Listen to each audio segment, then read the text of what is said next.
So look, it's before I ever taken an assignment with any organisation, I always ask for just give me 30 minutes to sit in reception, to pick up the vibe, pick up the prevailing culture. And I had the opportunity last night when I came in to sit in reception and pick up the prevailing vibe and culture of you guys partying last night. If someone had said to me this was a bunch of lawyers, I would have just said, you are mad. It was loud, it was proud, and it was energetic beyond belief. So I came up a little earlier this morning to see what sort of vibe would there be this morning. No one would have guessed that these were the same people that were there the night before. But here's what I picked up. And it's something I want you to stay with all of us throughout our time together this morning. Everyone in this room is as unique as their fingerprints. Every one of you is different. Some of you came straight to me. Where do you work? What's your name? Others smiled and walked politely by. This is great. Diversity is what fuels us. Everyone in this room is different. How do we capitalize upon that?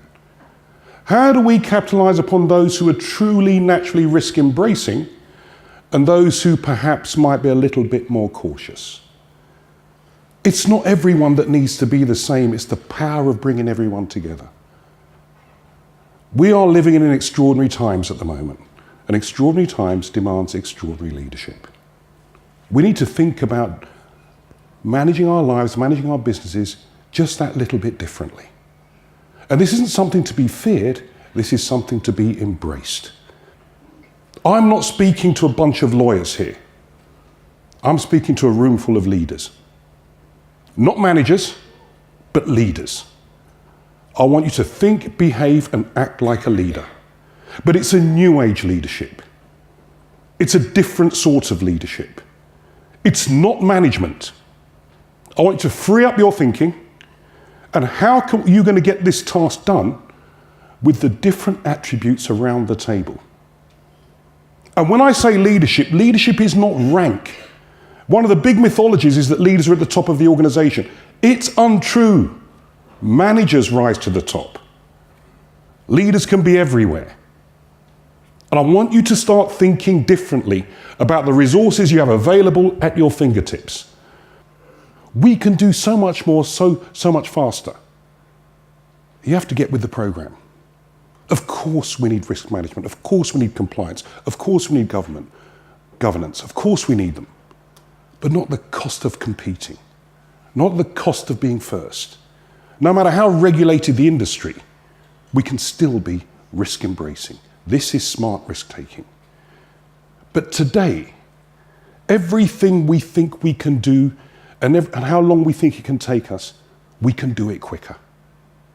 So much quicker.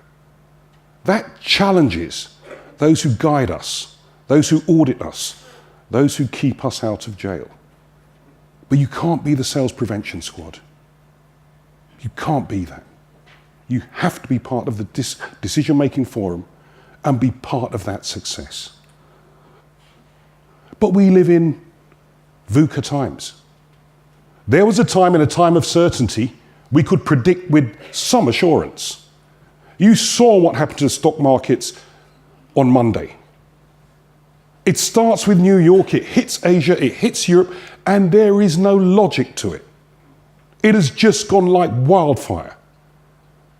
How do we make decisions in times of such uncertainty, such volatility, such ambiguity? The answer is together. The answer is together. With our differing points of view, with our different experiences, with our different judgments. There was a time when the data would give us 100% of the answer. That's long gone. Since 2007, that's long gone. We're lucky if the data gives us 70% today. But if we're going to wait for the extra 30%, we've lost. We have to use the collective judgment, the collective experience, the collective intuition to keep us at the front of the pack. For some disciplines, some professions, this is proving extremely difficult. The energy in the room was outstanding.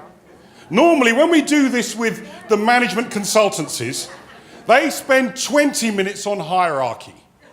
Who's going to do what? You do this, there was none of that. In this room, there was none of that. It was as flat can be. Everyone jumped in. Now, I'm going to choose volunteers. One volunteer is worth 1,000 conscripts. You're going to stand up and just read your 140-character tweet. But, here's the big but. There's a reason why sports teams win more games at home. Because the audience is totally focused on them winning and is supportive. There's nothing worse than you're standing up in front of an audience where you don't know everyone and people are talking, playing on their phones, looking elsewhere. Interesting. You've killed that person. So I want you to exercise supporting a team member. When someone volunteers, you're going to lift the roof with a round of applause. You're going to give them your undivided attention. And you're going to make them feel as though you're on their side. Maybe not quite that far, but you're going to make them feel that they're supported and consequently they will give of their best. I want to volunteer. This one over here, give him a round of applause.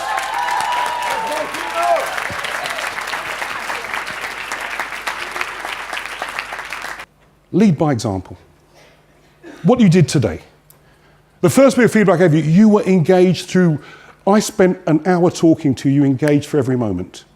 There were no phones out, no phones rung. I had your complete and undivided attention. Guess what that means for people who are performing up here? We'll give you even more. You give me your attention, we're going to give you even more. Everyone in the room gave me their engagement. The journey you're going on, you don't need a whole load of cynics. You need a band of believers. If you're inside the tent, you've bought the ticket, you reserve the right to challenge, but from inside the tent. You can't stand outside the tent throwing rocks. That just kills everybody's spirit. Buy a ticket, get on the bus, and yes, there's room for skepticism, challenge it, have your voice heard. But to be cynical from the start, it just deflects all the energy of the leaders trying to make this work. 90% of what you discuss in your management meetings is not confidential. The more you share with your team, the more they feel trusted, the more they will give you.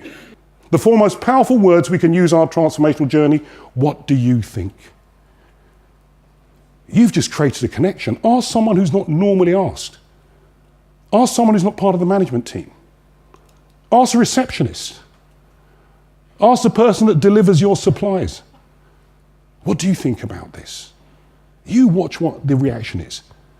Then if you absolutely listen to what they say, you've created engagement. If you act on what they say, you've created trust. Four most powerful words, what do you think? Probably the most important one of the lot. Be the leader you want to follow. And I want to leave you with the final message.